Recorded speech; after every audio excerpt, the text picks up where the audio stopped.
Good afternoon. Today is July the 10th, 2013. My name is Ubaldo Valdez, and I will be interviewing Edwina Salazar, who is the Executive Director of the Our Center in Longmont, Colorado. This interview is being recorded for the Boulder County Latino History Project and the Marie Rogers Oral History Program. The interview is being filmed by Veronica Lamas and Daisy Luna. And with that, good afternoon. Can you tell us when and where you were born? I was born in Denver, Colorado on December 20th of 1948. What can you tell us about your family's history?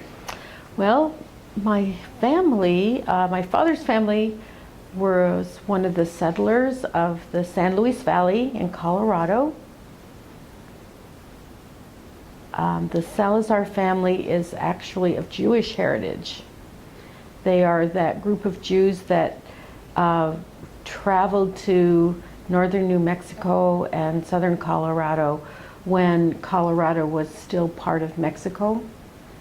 And they were settled there when the U.S. took over that territory, but had originally come from southern Spain, settled in Mexico City, and the Inquisition followed them, and they converted to Catholicism, but they moved north to the northern Santa Fe territory, and some of my family are still there today. And do you have some vivid recollections about your early childhood? Yes. What are they? I really loved visiting in the San Luis Valley. My father moved to Denver after World War II, and he became a barber. And he met my mother in Denver, but my father still had a real strong bond to the San Luis Valley. And we would very often, since he was a barber, he had Monday off. So we would get in the car on Saturday night and travel that distance and spend Sunday in the San Luis Valley and come home on Monday in the summertime. And it was always a beautiful place to visit because we would camp at the river, at the Conejos River, and it's near the Rio Grande Range, and we would visit the mountains. So we had great times there. Can you tell us about your immediate family, your nuclear family? Okay, my family, I have a daughter, and her name is Natalie Salazar Waldrip. She's 33 years old, and at this time she lives with me, but she's an actor, and she's planning to move to LA to try an acting career there. She has an agent now, so she's hopeful that she can get an agent in LA and start an acting career. So I just have one child. And I am divorced. I've been divorced about 4 years now. But I have a huge family. I have 2 brothers, 2 sisters, and I have a sister that lives here. She's an engineering technician. I have a brother who's an engineer. He's coming out to visit in a few weeks.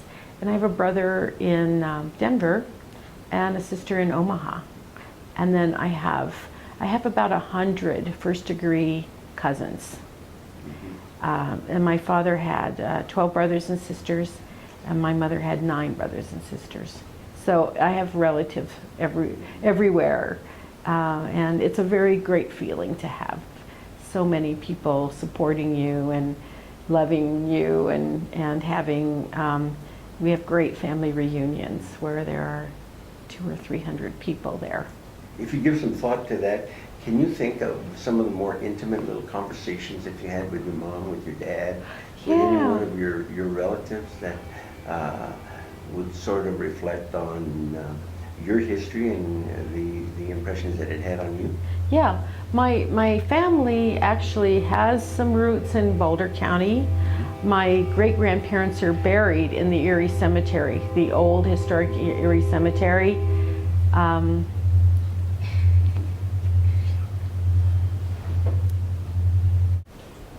Let's continue with our discussion about your extended family and your relationship to them. Yeah. So I'm very close to my mother's family. Growing up, we spent a lot of time with my grandmother as well. What was really remarkable about my grandmother is my grandmother and grandfather traveled around Colorado working on farms. He worked in the mines in the Carbon Valley, and they had a hard life. But my grandmother had a beautiful spirit and was always one of the most positive, faith-filled person you would ever want to meet. She had a lot of hardship in her life, but she never lost that really positive spirit. She was probably one of the most compassionate people you would ever want to meet. She was always helping other people. She actually ended up owning her own house, which I think was almost unheard of for people really growing up in poverty and really living most of their lives in poverty. She owned a house in Denver, and that was a really wonderful place to visit because I would just stand by her side and she would make tortillas. And I remember the oddest thing I thought she made was tomato jelly. I had never known anyone else ever to make tomato jelly. So my fondest memories are just standing by her side cooking and eating whatever she made as she made it. I was very close to my grandmother. And I'm her oldest grandchild.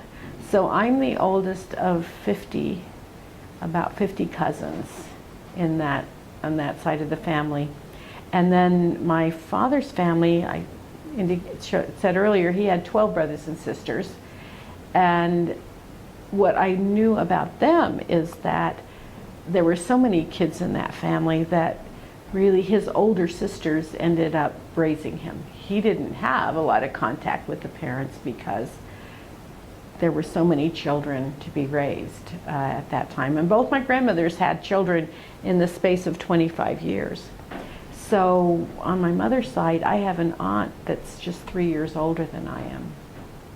And that was a very interesting experience because she really didn't like the idea of having a niece so close in age. We were in high school at the same time. She would actually introduce me as her cousin rather than as her niece. So I would always have, something over her in terms of having a little secret that, she didn't want anybody to know that she had a niece so close in age to her. So growing up in a large family was a really a gift.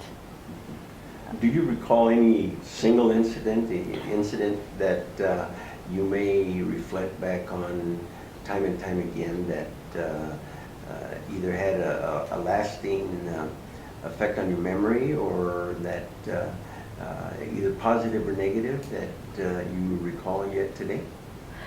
From my family, from my extended family, I think the funerals were always, I remember my grandmother taking me to weddings and funerals, and that always had a lasting impact with me.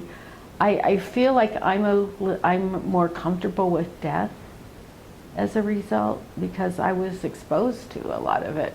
I'm not sure why my grandmother took me to the funerals, but I remember attending a lot of funerals with her. And when she died, someone gave me a photo of her in the casket. And I used to use it as a bookmark. And I lent a friend, I gave a friend a book, and the bookmark was still in there. And she was very astounded that I would feel comfortable with a photo of a dead person. But I was comfortable because it was my grandmother and we loved each other very much. But also, it didn't shock me to have a photo of a dead person, because I think partially because I've been to all those funerals and seen all those open caskets, and I just feel it's important to remember people, and that's one way of remembering them. So that was one memory. Okay. Let's move on now to your adolescent years and Yeah. maybe move into your college, some of your college experiences. What are the most memorable memories that you had about your high school days? And then move on with that same topic into your college experience. Anything that may have, speak about what effect they had on shaping who you are today. Yeah. Well, I attended 11 years of Catholic school. So there was just 1 year when we moved to Thornton, Colorado, when there wasn't a Catholic school there, so I went to public school for 1 year. And so I have really vivid memories of the sisters. and they were very, very strict. And they used a lot of corporal punishment. And I think one of the worst days of my life was getting spanked. Somebody talked in the restroom, and the whole class of 4th grade girls got spanked. They were very, very strict. And I remember thinking about how unfair that was. And it was a whole different time in education, I think, especially Catholic education, where corporal punishment was just used every day on children. And I was just very upset and angry about that, because I didn't think children should be hit. In hindsight, what are your feelings about the academic preparation that you had going to a Catholic school? Well, I think in high school I was very well prepared for college. They had a really big focus on writing and math, and I think I did get a good education for college. And the sisters, although they were the same order in elementary school, were a lot kinder than the elementary school sisters. And also, the priests were teachers. It was in the 60s, so it was a time when the church was more liberal. We actually got sex education, and a pretty in-depth sex education class. My brother and I marvel at it today, because this isn't even taught in public school, that level of sex education. We had a really good classical education in terms of English literature and history. So I thought I got a good preparation. But it was a kind of a tumultuous time, too, in the 60s. And it was just learning about civil rights and learning about protests. And there were a group of nuns, sisters, and priests in Denver who were part of anti-war protests and civil rights protests. And so it was an exciting time to grow up and to observe that, and then also to participate in it in college. So the civil rights movement was growing strong. I remember the Vietnam War. There was one of my high school classmates that was killed early in the war, just right out of high school, and then one of my college classmates that was killed. So I was very much against the war myself and participated in protests in college. I was a little concerned, though, because I actually had a summer job in the defense industry in California. And there was a lot of talk and rumor about people, being spied upon, and records being kept about people who protested. So, but I remember the day the war ended officially was a very happy day, because that was always in my prayers about the war ending, the Vietnam War. Before we move into a discussion in depth about your college experience as such, tell us about that transition between high school and college. At what point during your high school years did you decide, or somebody decided for you, that you were going to go to college? And what were the specific preparations that you went through to be able to get into into college. Okay, well, actually, when I was 4 years old, I had a vivid memory of my mother telling me that I was going to finish high school. My mother in 8th grade had to quit high school to go to work to help support her family. And she told me that she washed floors for wealthy people for a quarter a floor, 25 cents, and that she wasn't going to have a daughter of hers end up without an education. So that was always a vivid memory of mine. But my mother died when I was 14, and she was sick. I essentially didn't have a mother as a parent for about 3 years. She became ill when I was 11. And it was in the days when they kept people in hospitals. So she was sick from about, from 11 to about 13, she was sick off and on. But when I was about 12, 13, she spent a year in the hospital. So I essentially didn't have a full-time mother between 11 and 14, and then she died when I was 14. But her gift to me was the value of education. And her death even made a stronger commitment in me to honor her memory by finishing school and by going to college. Did you have some peer support? I've always had a lot of friends, and my friends were always academically, were always high achievers academically. So I had that peer support. And all my good friends went on to college. So, and then I think in Catholic school that was an expectation, and we were helped to apply for scholarships and to different colleges. The only thing I think I didn't see in my worldview then was going out of state to college. You know, that really wasn't in my perspective. That, you know, if it would be now, I might have considered, you know, going some other place. I have relatives in California, so I spent 2 summers in California working and staying with them. They always wanted me to go to college there, but I was tied to Colorado. I always thought that I'd go to school. Well, tell us where did you eventually enroll, and describe your student life for us. Okay, I went to CSU. Now, this was a big culture shock for me because my graduating class was 200 kids. There were 800 kids in the Catholic school that I went to. My first class that I went to at CSU was 400 kids. There were 400 kids in the class. It was a history class. That was mind-boggling to me. There was really no individual attention. I didn't feel like I got good advising about what classes to take. I floundered my first year of college.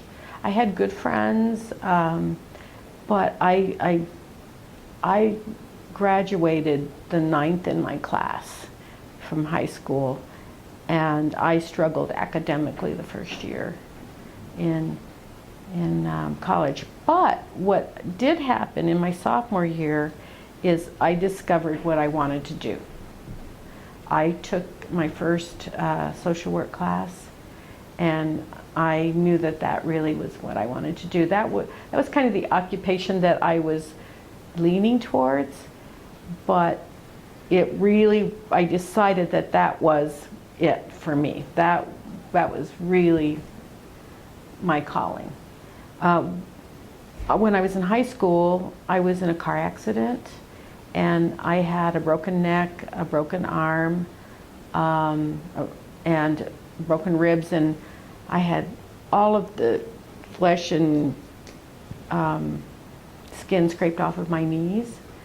And so I was in the hospital for about most of my first semester of high school. And I was really concerned about not graduating because, of course, that was my goal and my mother's goal for me. But I got a lot of help to graduate, the nuns, and then there was a social worker that came to visit me.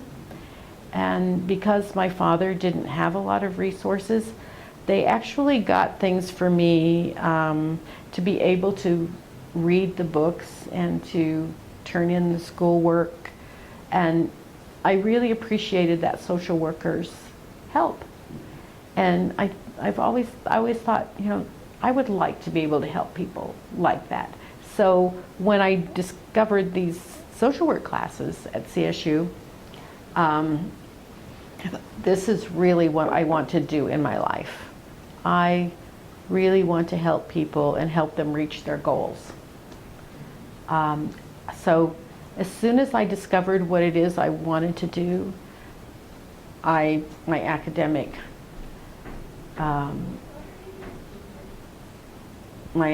improved tremendously. I just started doing well in school. I was getting A's and B's, and it was as if I needed to discover my calling in order to be focused and directed. Can you talk a little bit about the social and political atmosphere at CSU? Yeah. And how did you or did you not participate? Well, there were lots of protests, and I did participate, and someone burned down Old Main during that time I was there. They actually burned in protest. They burned one of the college buildings. It was the oldest building And the on target, campus. of course, was the Vietnam War? Yeah. Yeah, there was a lot of unexplainable disorder. You know, how does it help the war if you're burning a building? You know, that kind of didn't make sense to me. But I did participate I saw Ralph Abernathy. There was a speech there by Ralph Abernathy and other anti-war protesters and also civil rights protesters. It was during that time that Martin Luther King was killed, and I went to a vigil after his death. And I remember thinking, you know, how about our country and about other people trying to squelch other people's freedom through killing them and through violence. Kent State happened during that period of time, and it had a great impact on me. The response to a protest is violence, and how useless those deaths were, because all those young people were doing, much like me, were just protesting the war, and how it didn't make any sense to respond with violence. Very good, thank you. Let's begin now to focus a little bit on to Boulder and Boulder County. Okay. At what point in your life did you come into Boulder County, and what were the circumstances that brought you here? Okay, I've been here 20 years, almost 21. I was actually living in Cheyenne, Wyoming, and I had lived in Cheyenne quite a while, over 20 years. I moved there from CSU. I actually spent the last year at CSU commuting from Cheyenne to Fort Collins to finish my degree. And I always wanted to move back to Colorado. I wanted to finish raising my daughter here because I wanted her to be raised in a place that was more tolerant of differentness. My daughter is an unconventional person. I don't think she would mind me saying that. She has a lot of different views. She's a vegan. Since she was 8 years old, she has not eaten meat. And that literally was a problem for her in Cheyenne. It was difficult to find anything to eat. It's a beef producing place. And she really, I wanted her to experience a different culture, essentially, and move back here. And what was it that brought you to Boulder County? Well, my sister lives here, and I have cousins here.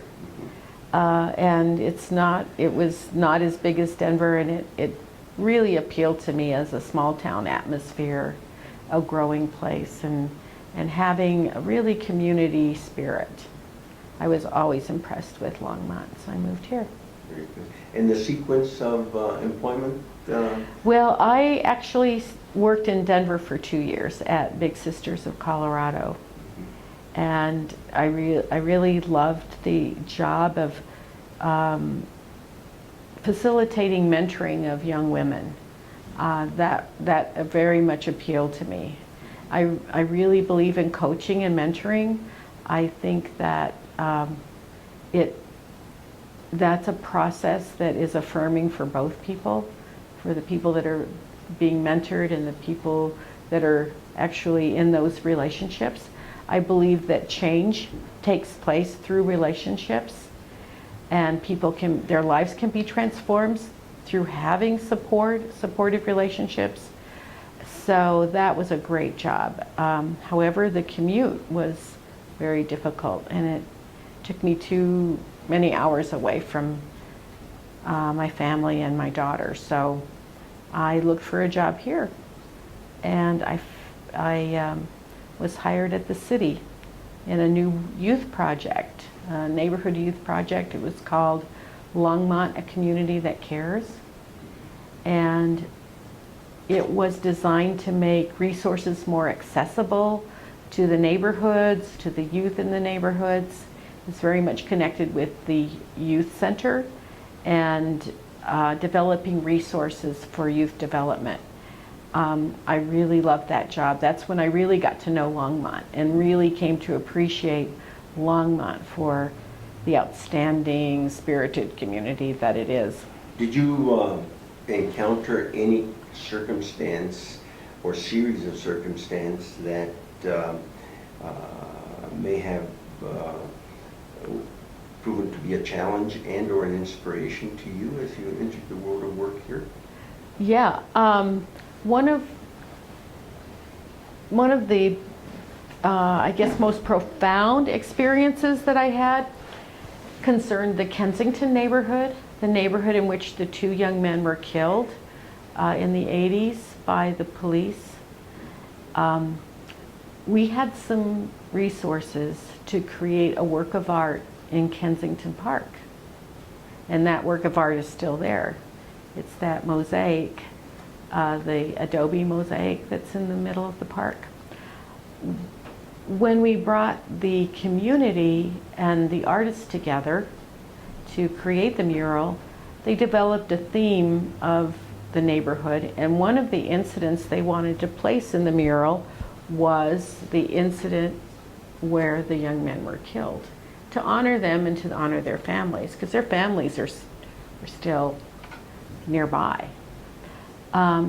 However, as it became known that that's what we were going to do, some of the officials that were there or that were present in the city at the time that the incident took place disagreed with honoring the 2 young men who died. And I actually received racist phone calls. Now, at the time I was married and I wasn't using my last name Salazar. So I think some of them did not know who they were talking to because there were phone calls. And it was difficult to deal with, because something so beautiful and designed to commemorate human beings who suffered because of racism and discrimination was challenged by the powers that existed at that time. However, we went on to persevere and to create the mural. It's still there. It still commemorates the neighborhood and the neighborhood's history. And I'm really proud to have been part of that time.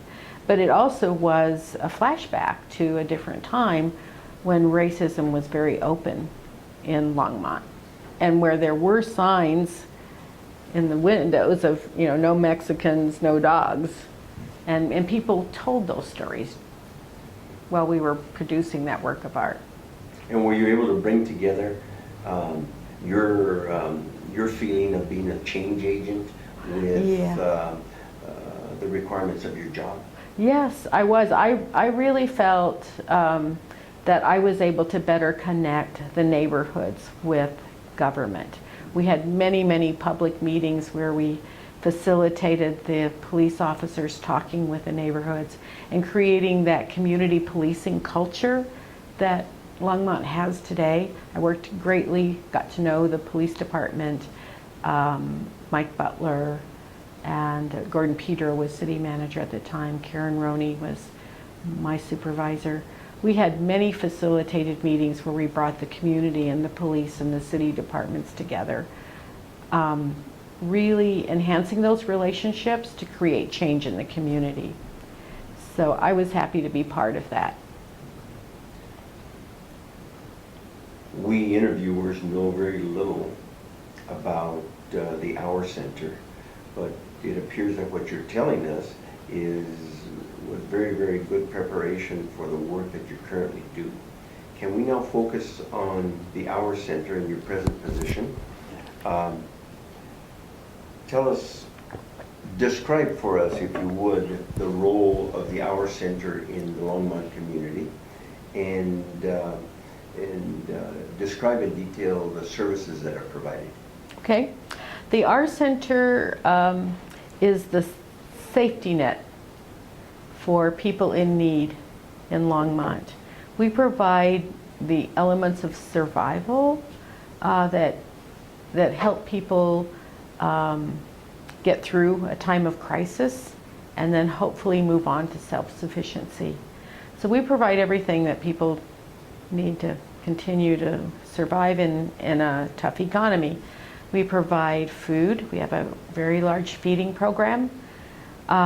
We can serve up to 400 people a day in our feeding program. We have a food pantry that gives people a pretty substantial amount of food to keep their families free from hunger. We have family shelter. We provide a way for families when they have no place to live to have a holding place where hopefully they can move on to more stable housing. We have a homelessness prevention program that rent and utility assistance and other kinds of assistance that helps them to hold on to their homes if they're at risk of losing their homes. We have a day services for single people who are homeless. If they're looking for a job, we have we're a postal substation. They can get their mail. They can get shower vouchers, laundry vouchers, and food. They can get referrals to job programs. And we also actually have a medical prescription program. We can help people with their co-pays and with their glasses. We can refer people to dental services. We have over and above that, we have all kinds of supports for self-sufficiency. And I think this is where the relationships and the change agent function that I really believe in comes in, is that we have classes that help people gain the skills to become self-sufficient. We really join with them to help themselves, raise themselves up. And do you do the screening yourself, or are your clients already referred to you, having been determined to be eligible for the services? No, we do the screening ourselves. We get referrals from other agencies, from our partners. That's another part of relationship building, is we really strive to have good relationships with our partners, where we have a back and forth communication and understanding of what we provide, what they can provide, and we communicate about our clients, our mutual clients. And so good relationships are really important in this business, because we really rely on other people and other agencies to give a full complement of resources so people can move forward in their lives. Describe for us, if you would, who are your partners? Well, one of our strong partners is the In-Between. We actually have about 15 clients right now we are case managing. So their model is, if we refer a client and they're accepted, we're still responsible for that referral. We case manage them. So we give them the support services through that case management relationship, coaching, mentoring them to self-sufficiency. And we have a constant communication with them. We are good partners with Emergency Family Assistance and their Atwood Family Shelter. It's right up the street. And we actually screen the clients for that program. And then they take the clients that we refer there, if they have space. Just to give us an idea of some of the partners, once they receive the shower vouchers, where in fact do they go for the showers themselves? Well, it's a partnership with the City of Longmont Rec Department. They can redeem them in the city facilities that have showers. And then we're a postal substation. So essentially we're partners with the post office. We can actually allow people to use our address as their mailing address when they're homeless and they don't have an address. So they can receive their mail here. And what was the situation in Longmont prior to the existence of the Hour Center? And by the way, would you describe the acronym and tell us how that fits into in the services that you provide? It's Outreach United Resource Center. So that's the OUR. In 1986, the Salvation Army closed its Samaritan House. The Catholic Church closed the Samaritan House. The Salvation Army closed their clothing bank. And it was a recession, just like we're coming out of right now, where there weren't resources for these organizations. A church, Central Presbyterian, the minister there, got together with other ministers, and they noticed that people were going without, but they were going to church to church to church for help. That wasn't efficient. They were either duplicating services or not getting served. So he united the community of Longmont. He brought government organizations together, nonprofits, and 26 churches founded the R Center at that time. And we opened our doors. One of our buildings came from the Catholic Church. It was moved on to this site. This building we're in came from Longmont United Hospital. And then the building on the corner has always been there in many reiterations. But it was a total community effort. And the churches, either collectively or individually, continue to be partners with you? Yes. In fact, 52 churches are partners with us, either contribute cash resources, food, and volunteers. So it's been a steadfast, reliable support. How about the service clubs in the city of Longmont? We have a great response from the service clubs.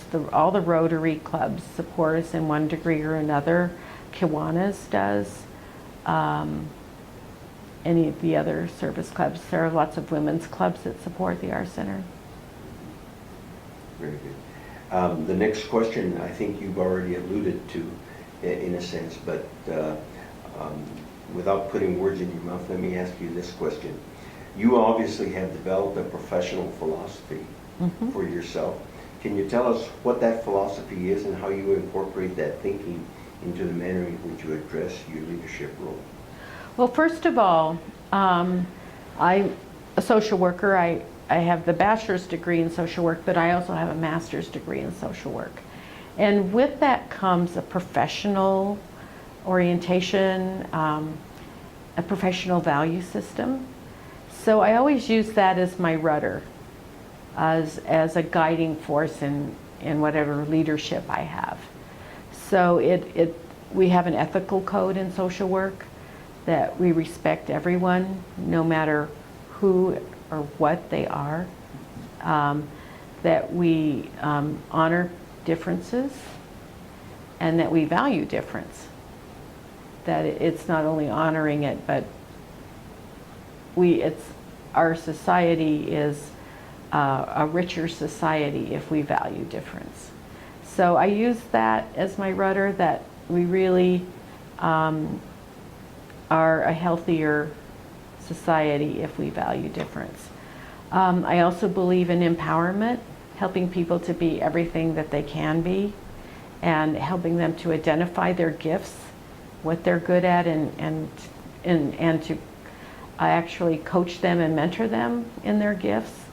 I'm most proud of a group I started. It was called Las Muchachitas when I was with the city of Longmont. It was a mentoring group, and we had about 7 young women on that.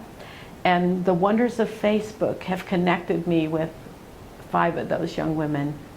And I'm really proud to say that they're doing very, very well. They were Latina young women who were at risk in their education, and they're doing extremely well. In very general terms, can you give us a breakdown of the ethnicity of the individuals that you service?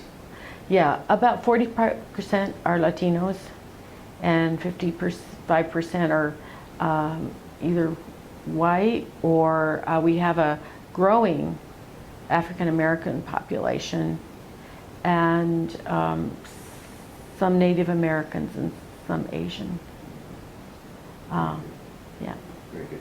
Well, the next scripted question that we had is one that I'm going to edit a little bit, and I'm going to ask you the question in this fashion. If your grandmother was sitting next to you right now, what would she tell you about the work that you've done? I think she would be very proud of me. And I think she would hold my hand, and I think she would give me a kiss and a hug and tell me she was proud of me. Would she tell you that you're doing exactly what she had expected you to? Yes, I think so. Very good. Well, in general, that is all of the questions that we prepared to discuss with you, but we want to give you the opportunity. Is there anything else that you would want to say in closing, either to us as part of this interview and or as a message to young ladies, young men out in the community? Because this interview will be available to anybody who wants to view it through the library system. I would say get as much education as you can, and to value education, but also to find out who you are and go in the direction of who you are. And it may not be the kind of education that everyone else wants you to get, but figure out who you really are as a person, what your gifts and talents are, who you are from the inside out. Discover that and go in that direction, and gear your education to that direction. And find, whatever educational program, experiences will help you to really live out who you are. Anything you wanted to say first? Because I wanted to know more about the Art Center site. You did answer all Oh, of them. okay, great. Well, with that, we do thank you for your time. Well, thank you. I know that I speak for Veronica and Daisy when I tell you that the information that we've gleaned from our discussion with you is something that is inspiring to each one of us. Oh. And I personally feel privileged to be among those that is a friend of yours. Thank you. I feel privileged to be interviewed. I was very surprised when I was asked. Thank you very much. Thank you.